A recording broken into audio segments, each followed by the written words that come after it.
Imaginez un monde où n'importe qui peut entrer dans un magasin et acheter des médicaments comme un soda, marijuana, cocaïne, héroïne, toutes libérées, réglementées et taxées.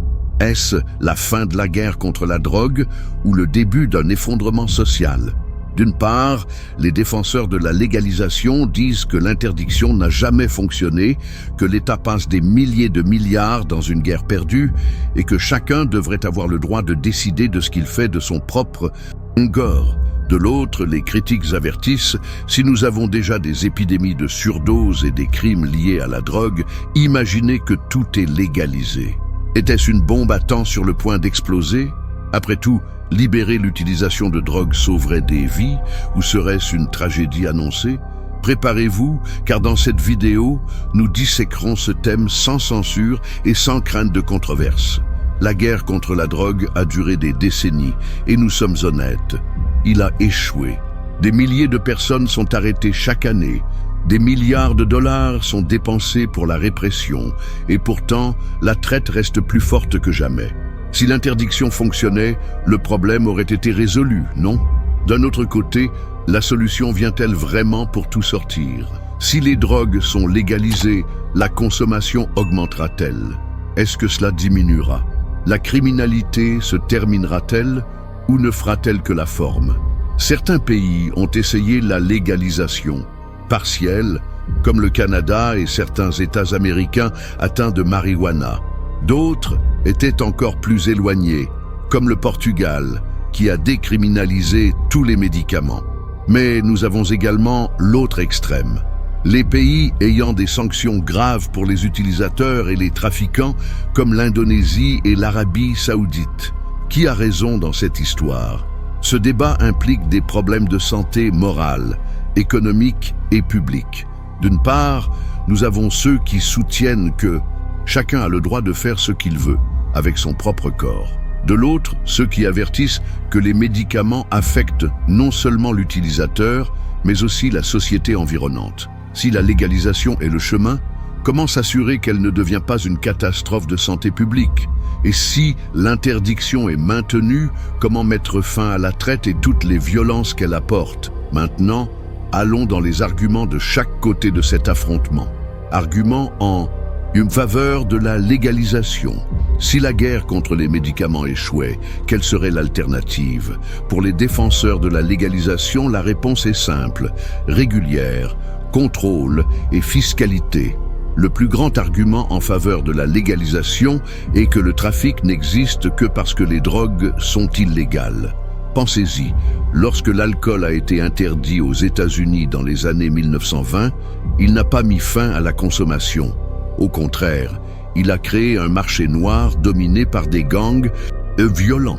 La même chose se produit aujourd'hui avec des médicaments.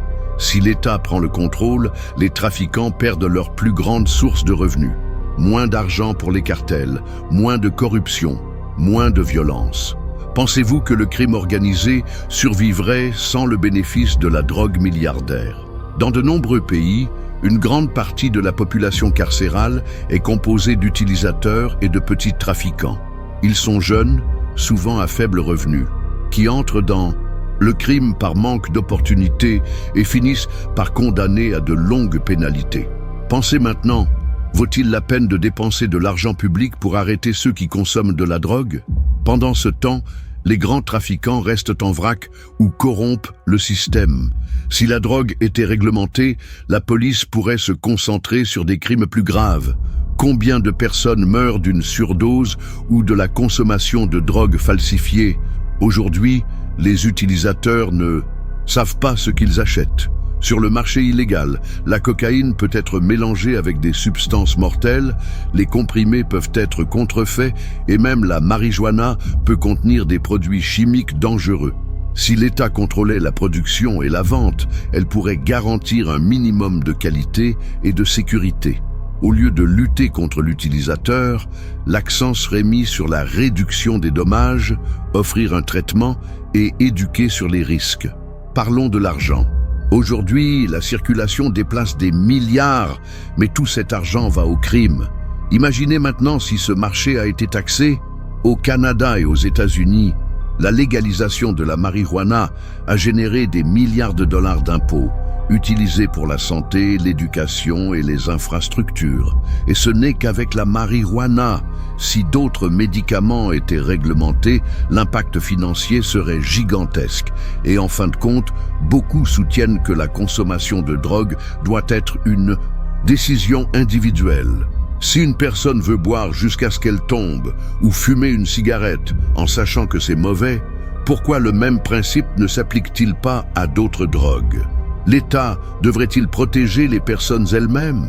Ou chacun devrait-il être libre de faire tout ce qu'il veut avec son propre corps, tant qu'il ne fait pas de mal aux autres? Argument contre la légalisation. Si vous libérez les médicaments était la solution au problème, pourquoi tant de pays résistent-ils encore? Les critiques de la légalisation préviennent, ce n'est pas une question de liberté individuelle, mais d'un impact social. Voici les principaux arguments contre. Qui défend la légalisation estime que la consommation peut être contrôlée, mais le sera-t-il? Regardez l'alcool et les cigarettes, ils sont légalisés et largement disponibles, et des millions de personnes en sont dépendantes. Si la cocaïne, l'héroïne et la méthamphétamine sont vendus librement, plus de gens essaieront-ils? La dépendance se propagera-t-elle? Qui garantit qu'une augmentation de la consommation ne générera pas un effondrement dans le système de santé?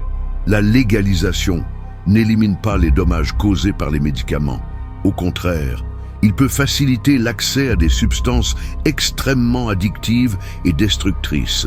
L'héroïne, le crack, le fentanyl sont des drogues qui dévastent la vie des gens. Si nous avons déjà des épidémies de surdose dans certains pays, imaginez si tout est libéré. Qui paiera cette facture?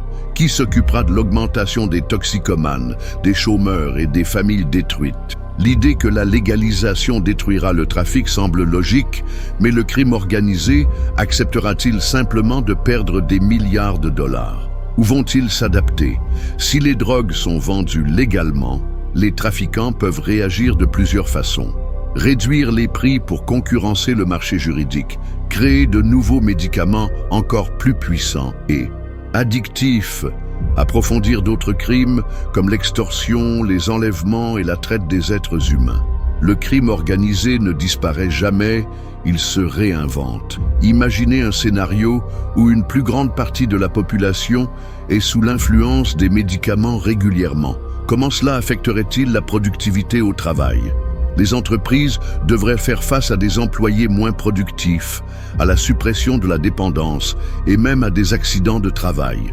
De plus, qui garantit que la légalisation ne créera pas une nouvelle génération de toxicomanes affectant directement l'économie et augmentant les coûts de santé publique? Enfin, il y a un point que beaucoup augmentent, l'impact social et moral de la légalisation. Si l'État décide que les médicaments sont acceptables et normalise la consommation, quel message cela transmet-il à la société? Cela n'encourage-t-il pas l'utilisation chez les jeunes et les adolescents? Si nous ne pouvons même pas contrôler l'alcool et la consommation de cigarettes, comment s'assurer que les drogues plus lourdes ne deviennent pas un problème répandu? De plus, la dépendance chimique détruit les familles. De nombreux toxicomanes ne font pas seulement du mal, mais aussi des parents, des enfants et des conjoints. Cela vaut-il la peine de légaliser quelque chose qui peut ruiner la vie si facilement? Conclusion. Alors que faire? Libérer la consommation de drogue et risquer de créer un effondrement social ou de maintenir une interdiction et de continuer à voir le trafic pour dominer? La vérité est qu'il n'y a pas de réponse facile. Les deux côtés de ce débat ont des arguments solides, et chaque pays qui a essayé un modèle différent a eu des résultats variés. Ce que nous savons avec certitude, c'est que le système actuel ne fonctionne pas. L'interdiction n'a pas empêché la consommation, n'a pas éliminé le trafic et n'a pas empêché des millions de personnes de tomber dans la dépendance. Mais la solution va-t-elle vraiment pour tout légaliser? Peut-être que le chemin n'est pas si extrême d'un côté ou de l'autre, et si la clé est sur le terrain d'entente, réglementation plus intelligente, politique de réduction des dommages, investissement dans l'éducation et le traitement plutôt que la répression aveugle. Et maintenant, je veux savoir à vous, pensez-vous que la légalisation de la drogue serait une percée ou une catastrophe? Que devrait faire votre pays? Commentez ici, car ce débat doit se produire. N'oubliez pas de quitter le même, partagez cette vidéo et abonnez-vous à la chaîne, car nous n'avons pas peur de dire la vérité.